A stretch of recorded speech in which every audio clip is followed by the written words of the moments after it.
सभी को जय सिया राम। हम लोग रामचरितमानस उत्तरकांड दोहा संख्या 118 पर हैं और उसके पहले की कुछ 3-4 चौपाई से हम आरंभ करते हैं आज का पाठ। तो काकभूषुंडी जी गरुण जी से कह रहे हैं कि होई बुद्धि जो परम सयानी, तिन्ह तन चितव न अनहित जानी। जो तेहि विघ्न बुद्धि नहीं बाधी, तो बहोरि सुर करहि उपाधि। इंद्री द्वार झरोखा नाना, तह तह सुर बैठे करि थाना। आवत देखहि विषय बयारी, ते हठ देहि कपाट उघारी। जब सो प्रभंजन उर गृह जाई, तब ही दीप विज्ञान बुझाई। ग्रंथि न छूटि मिटासो प्रकाशा, ग्रंथि न छूटि मिटासो प्रकाशा। बुद्धि विकल भई विषय बतासा। जब बहुत एफर्ट करके हम कोई काम करते हैं और किसी एक क्षण वो बिगड़ जाता है, तो हमारी दशा क्या होती है? कुछ भी नियंत्रण में नहीं रहता है। गुस्सा आता है, पश्चाताप होता है, डिप्रेशन होता है, मतलब वो उसका वर्णन नहीं किया जा सकता है। तो बुद्धि विकल भई विषय बतासा, इंद्रिन सुरन न ज्ञान सुहाई। इंद्रिन सुरन न ज्ञान सुहाई, विषय भोग पर प्रीति सदाई। विषय समीर बुद्धि कृत भोरी, तेहि विधि दीप को बार बहोरी। तब फिर जीव विविध विधि पावई संस्कृति क्लेश। क्या कारण है कि सारे एफर्ट लगाते हुए भी, सारे कर्म करते हुए भी हमको सदा क्लेश ही मिलता है। तब फिर जीव विविध विधि पावई संस्कृति क्लेश, हरि माया अति दुस्तर तरि न जाई बिहगेश। कहत कठिन समुझत कठिन, साधत कठिन विवेक। होई गुणाक्षर न्याय जो, पुनि प्रत्युह अनेक। यदि कोई ऐसा गुणाक्षर न्याय हो जाए कि वो जो लिख गया है गुण, वो भाषा हमारी समझ में आ जाए। ये वक्त की भी भाषा है। जब से सृष्टि हुई है, तब से हर जीव जंतु अपने जीवन के द्वारा, अपने सृष्टि, अपना जीवन और अपने विलय के द्वारा बहुत कुछ कह रहा है। कितनी बार सृष्टि का निर्माण हुआ, कितनी बार उनका साम्राज्य रहा धरती पर, और कितनी बार ऐसा विलय हुआ कि पूरी की पूरी वह जाति, जीव की वह जाति विलुप्त हो गई। तो ये गुणाक्षर है। कह तो रहा है, हर जीव लिख रहा है इस सिद्धांत को, पर अगर कुछ ऐसा हो जाए कि वो हमें समझ में आ जाए उसके बाद भी ऐसा तो नहीं है कि हमारे रास्ते में अड़चन नहीं आएगी। जो संघर्ष अपने जीवन को चलाने में, अपने अस्तित्व को बनाए रखने में उस जीव जंतु ने झेला है, उसको हमने जान लिया, समझ लिया। हम इतिहास पढ़ते हैं ना, इतिहास पढ़ते हैं तो इतिहास पढ़ के जान लिया, सीख लिया, सब याद हो गया। क्यों ये चीज बिगड़ी, खराब हुई, क्यों ये चीज फैली, विस्तार पाई, स्थापित हुई, सब कुछ जान लिया। उसके बाद भी क्या हमारे राह के रोड़े नहीं आएंगे? तो झोई गुणाक्षर न्याय जो, पुनि प्रत्युह अनेक। उसको जानने समझने के बाद भी हमारे राह में अनेक विघ्न तो आएंगे। ज्ञान पंथ कृपान कै धारा, परत खगेश होई नहीं बारा। काकभूषुंड जी कहते हैं गरुण जी से कि हे खगेश, ज्ञान का जो मार्ग है वो तलवार की धार है, जिससे गिरते देर नहीं लगती। उस मार्ग में कब पतन हो जाएगा पता ही नहीं चलता है। जो निर्विघ्न पंथ निर्बहाई, सो कैवल संपद लहाई। उस ज्ञान के मार्ग में जो सभी विघ्नों को निर्वाह कर ले जाए। विघ्न तो आएंगे, पर उन विघ्नों से अपने को बचाता हुआ जो आगे बढ़ता चला जाए, केवल वही उस परम पद को प्राप्त करता है जिसे मोक्ष कहते हैं। सो कैवल्य उस वो केवल एक परम पद है, उसके बाद फिर कुछ है ही नहीं। कैवल्य पद अति दुर्लभ कैवल्य परम पद, संत पुराण निगम आगम बद। आगम निगम, निगमागम, पुराण, इनमें जो लिखा हुआ ये तथ्य है, जो सत्य है, इसको संत बोल बोल के बताते रहते हैं कि जो परम पद है इस मनुष्य का या इस जीव का, हम मनुष्य ना कहें, किसी भी जीव का जो लक्ष्य है, जो अंतिम उसका जीवन में, संसार में, शरीर में आने का कारण है, वो इस कैवल्य परम पद को प्राप्त करना है।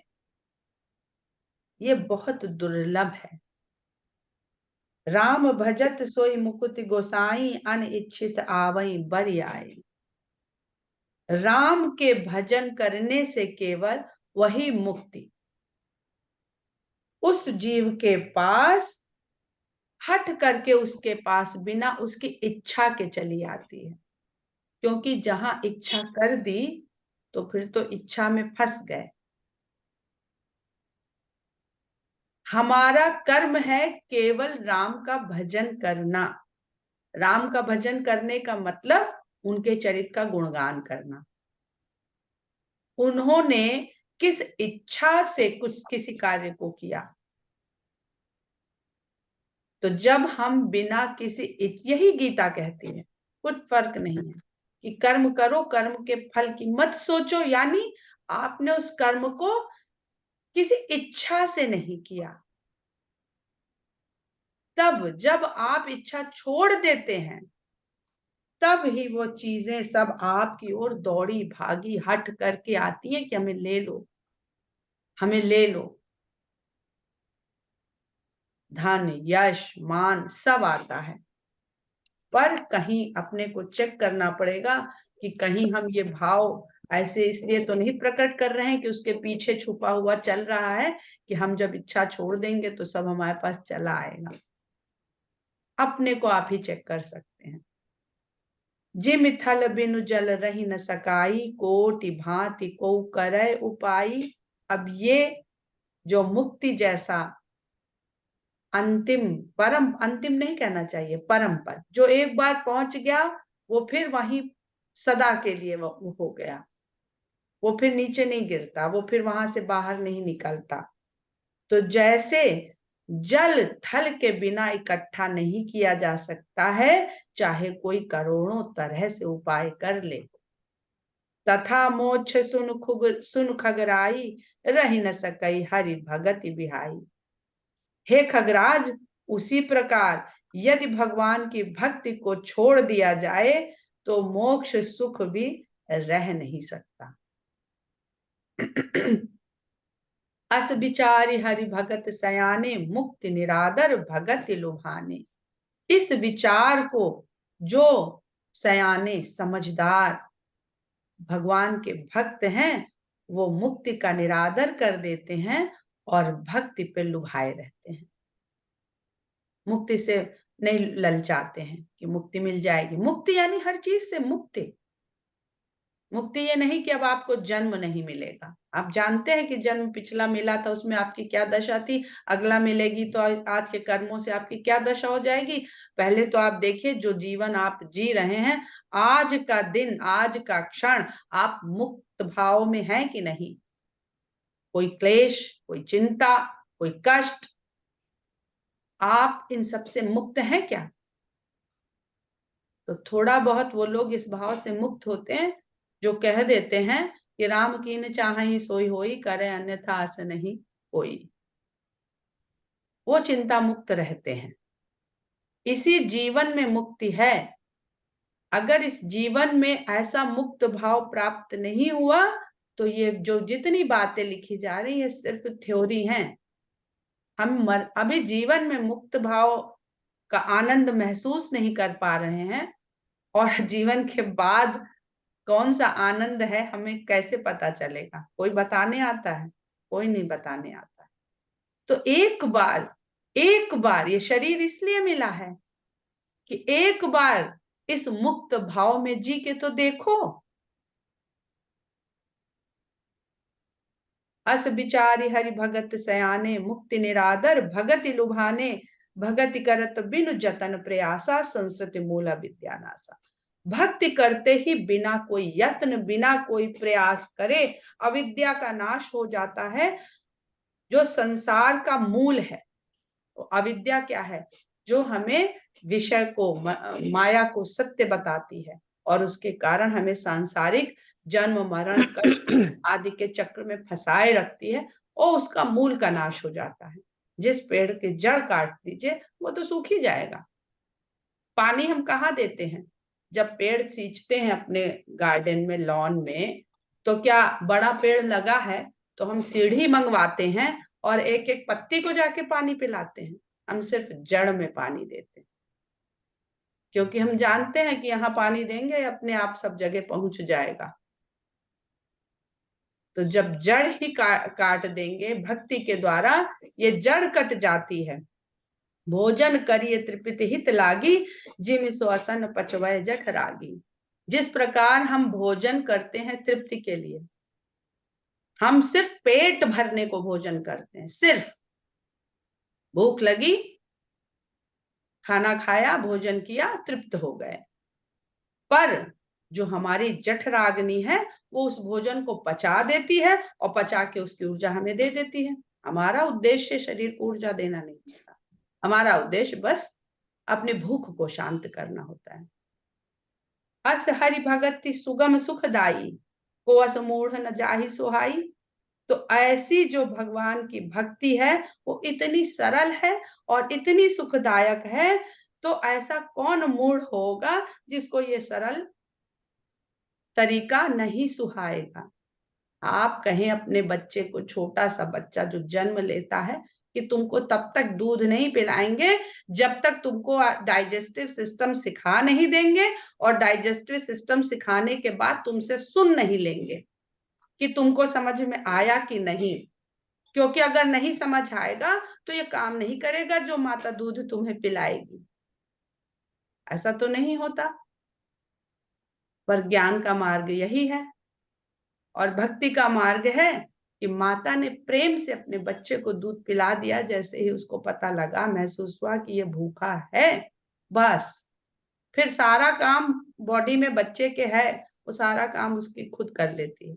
माता को भी नहीं पता होता है कि जो दूध पिला रही है किस तरह काम करेगा जाके। ये प्रेम है, और प्रेम की पराकाष्ठा ही भक्ति है। उसके लिए कोई सिद्धांत, कोई नियम, कोई कानून कुछ नहीं है। एक पशु भी अपने बच्चे को दूध पिलाना जानता है? कोई नहीं सिखाता है। बच्चा पैदा होता है, माँ के स्तन की तरफ भागता है। चिड़िया जो स्तनधारी नहीं है वो मुंह खोल देता है, चूजा जैसे माँ दाना लेके आए। किसने सिखाया है? तो भक्ति को सीखना सिखाना नहीं पड़ता है। सेवक सेव्य भाव विनु भव न तरिय उर्गारी, भजऊ राम पद पंकज अस सिद्धांत विचारी। तो फिर उर्गारी कहते हैं सर्पों के शत्रु। सर्पों के शत्रु यानी शंका रूपी सर्पों के शत्रु।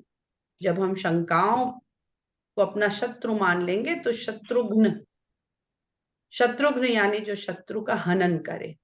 फिर बालकांड में समझेंगे कि शत्रुघ्न जी का सबसे कम वर्णन रामायण में क्यों है। हमारे जीवन में शत्रु जितने कम हो उतना अच्छा। जब उन्होंने बांटी है ना दशरथ जी ने खीर, तो अब इस बात को समझेंगे वो ऐसे भाग क्यों करे गए, ऐसे भाग क्यों लिखे।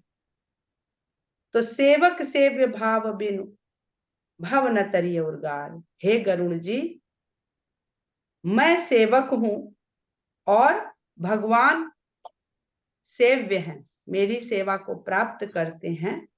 भाव के बिना भव नहीं तरता है। भव और भाव, भव यानी होना, भाव यानी भाव सब जानते हैं। तो भव और भाव का संबंध है खाली। भजौ राम पद पंकज अस सिद्धांत विचारी। तो इस सिद्धांत पर विचार कर लीजिए थोड़ा, और राम के चरण कमलों का भजन करिए। राम के चरण कमल कौन से? वो चरण जिन्होंने विचरण किया। विचरण यानी जो उन्होंने जीवन मार्ग में चले, जिन सिद्धांतों पर चले। ये नहीं कि फोटो लगा ली और रोज भगवान के चरणों में चंदन लगाया और चरण छुए और माथे से लगा लिए। ऐसा भी करेंगे तो धीरे धीरे धीरे करके वो चरण सेवा आपको वहां तक ले जाएगी। जो चेतन कहा जड़ करई, जड़ ही करई चेतन चैतन्य, अस समर्थ रघुनायक ही भजहि जीव ते धन्य।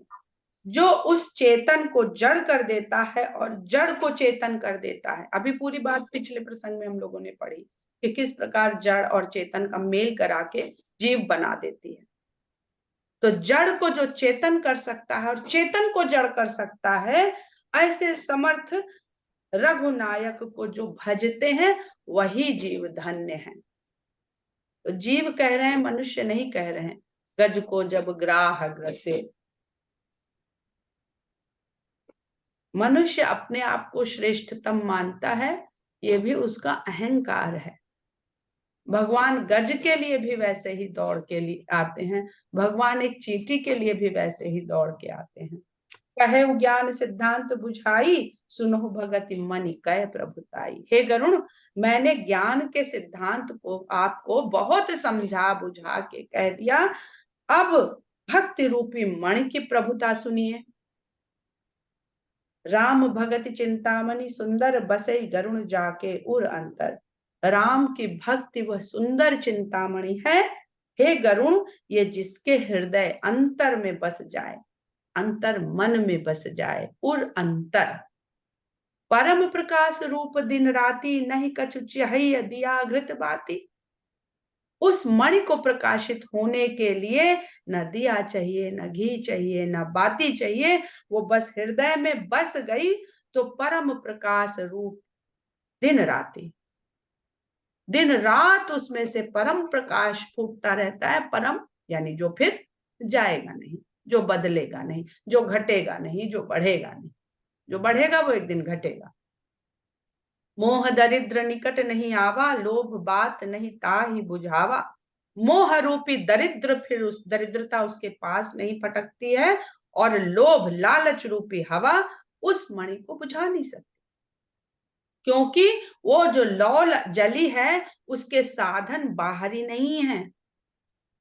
जो नागमणि की हम लोग बात करते हैं, वो मनुष्य के भीतर स्थित वही नागमणि है जो सहस्त्रार चक्र में किसी किसी के प्रज्वलित होती है। कुंडलिनी जागरण जिसे कहते हैं, आजकल तो बहुत कुंडलिनी जागरण, जहां देखिए वहां कुंडलिनी जागरण के वो चलते हैं, क्या बैच बैच चलते हैं बहुत सारे आश्रमों में। प्रबल अविद्या तम मिट जाई। जब ये मणि, भक्ति रूपी मणि हृदय में जा करके बस जाती है और ये परम प्रकाश रात दिन फूटता रहता है, तो जो अविद्या का, प्रबल अविद्या का, जो बहुत बलशाली अविद्या, जो पूरे संसार को अपने अंधेरे में घेरे हुए है, वो अंधकार मिट जाता है। अगर हम लोग अनंत की कल्पना करते हैं ना, तो हम लोग जो जीव हैं, हमको अंधकार अनंत दिखता है, हमको प्रकाश अनंत नहीं दिखता है। प्रकाश कहीं ना कहीं जाके क्षीण होके खत्म हो जाता है। हम चाहे जितने वॉट का बल्ब लगा लें, वो कहीं ना कहीं क्षीण होता है। पर अंधकार अगर होता है, स्पेस में जाते हैं तो यहां से वहां तक अनंत अगर कुछ दिखता है तो अंधकार दिखता है। वो प्रकाश है कहाँ जिसका ओर छोर नहीं दिखेगा, उसी प्रकाश की तलाश करनी है। प्रबल अविद्या तम मिट जाई, हार ही सकल सलभ समुदायी। और इसके सामने उन पतंगों के समुदाय हार जाते हैं, जो अभी उस दीपक के प्रसंग में हम लोगों को समझाए गए। खल कामादि निकट नहीं जाही, बसई भगति जाके उर्माही। जिसके हृदय में भक्ति बस जाती है, उसके पास काम आदि दुष्ट नहीं जा पाते हैं। गरल सुधा सम अरहित होई, तेहि मन बिन सुख पाव न कोई। उस व्यक्ति के लिए विष अमृत के समान और शत्रु उसका हित करने वाला हो जाता है। यानी वही कामना जो आपका अहित कर रही थी, वही कामना अब आपका हित करने वाली हो जाती है। कौन सी कामना? जब हर कामना को राम से जोड़ दिया जाता है, आपके काम राम हो जाते हैं। आपके काम कामना और कामदेव के अधीन नहीं रह जाते हैं। फल कामाद निकट नहीं जाही, बसई भगति जाके उरमाही। गरल सुधा सम अरहित होई, तहि मन बिनु सुख पाव न कोई। व्यापहि मानस रोग न भारी, जिनके बस सब जीव दुखारी। व्यापहि मानस रोग न भारी, उसके मन को, उस जीव के मन, मानसिक रोग कभी नहीं व्यापते। व्यापहि मानस रोग न भारी, मन के रोग उसको जो बड़े भारी हैं वो नहीं व्यापते हैं। जिनके बस सब जीव दुखारी, जिनके वश में होकर ही सारे जीव दुख पाते हैं। मन के हारे हार है, मन के जीते जीत, हम सब लोग पढ़ते आए हैं बचपन से। राम भगति मनि उर बस जाके, दुख लवले सन सपने हुताके। ये राम की भक्ति रूपी मणि जिसके हृदय में बस जाती है, उसको स्वप्न में भी दुख का लेश मात्र नहीं होता है। चतुर शिरोमणि तेई जगमाही, जे मनि लागी सुजतन कराही। और उन्हीं को बुद्धिमानों में शिरोमणि मानिएगा। चतुर शिरोमणि, चतुरता में शिरोमणि यानी सबसे ज्यादा स्मार्ट, उनको ही मानिएगा। जो इस संसार में, उन्हीं को चतुर शिरोमणि मानिएगा, जो इस मणि को प्राप्त करने के, जे मन लाग, जो इस मणि के लिए सुजतन कराही, सुंदर यत्न करवाएं। सो मणि जदपि प्रगट जग आही, राम कृपा बिनु नहीं को लहाई। यद्यपि ये मणि संसार में प्रकट रूप में रहती है, कहीं छुपा के गाड़ के नहीं रखी गई है, फिर भी राम की कृपा के बिना इसको कोई पा नहीं सकता है। सुगम उपाय पाइबे केरे, नरहत भाग्य देहि भट बेरे। और इसको पाने के उपाय भी बहुत सरल हैं, लेकिन नरहत भाग्य, अपने भाग्य के कारण, दुर्भाग्य के कारण मनुष्य ही इनको ठुकरा देता है। पावन पर्वत वेद पुराना, राम कथा रुचिरा कर नाना। जो वेद और पुराण हैं वो बड़े पवित्र पर्वत हैं, और राम की जो उसमें कथा है गूढ़, वो उस पर्वत की खान है। अब ऊपर से पर्वत दिखता है, खान नहीं दिखती है, कि वो खान कहाँ पर है जिसमें जाकर के ये राम कथा हमें मिल जाएगी। वेद पुराण में भी जो बड़े बड़े सिद्धांत दर्शन लिखे हुए हैं वो दिखने वाले पर्वत हैं, पर उनके भीतर जो गूढ़ रहस्य है वो राम कथा ही है। मर्मी सज्जन सुमति कुदारी, ज्ञान विराग नयन उर्गारी। मर्मी, उस मर्म को जानने वाले कि वेद पुराण का मर्म क्या है, उसका रहस्य क्या है, उसकी गूढ़ता क्या है। मर्मी सज्जन सुमति कुदारी, ऐसा रहस्य जानने वाले सज्जन लोगों की बुद्धि ही वो कुदाल है जो उस खान को खोद सकती है। और ज्ञान विराग नयन उर्गारी, हे उर्गारी, ज्ञान और वैराग्य वो दो नयन है। तो भक्ति के साथ भी ज्ञान और वैराग्य, कोई भेद नहीं है। ज्ञान और भक्ति एक दूसरे से ऐसे गुथे हुए हैं, जैसे हम लोग डीएनए की संरचना देखते हैं ना, डीएनए में ऐसे दो तत्व घूमते हुए चलती हैं, तंतु चलते हैं, और दोनों के बीच में एक सीढ़ी बनी होती है। तो हम अलग कर नहीं सकते हैं। जैसे ही संसार की रचना होती है वो एक से दो हो जाता है, और एक से दो हो जाता है, फिर दो से एक हो जाता है। स्त्री से पुरुष से वो फिर आता है और फिर एक हो जाता है, और फिर एक से फिर दो हो जाता है। तो ये तो चक्र है। भाव सहित खोजे जो प्राणी, पाओ भगति मन सुख, मन सब सुख खानी। इसको जो प्राणी भाव के साथ खोजता है वही भक्ति रूपी मणि को प्राप्त कर जाता है, उस खान से जो सब सुखों की खान है, जो सब सुखों की खान है। उस खान से कैसे खुदाई होती है आप लोग पढ़िएगा, आप समझ आ जाएगा।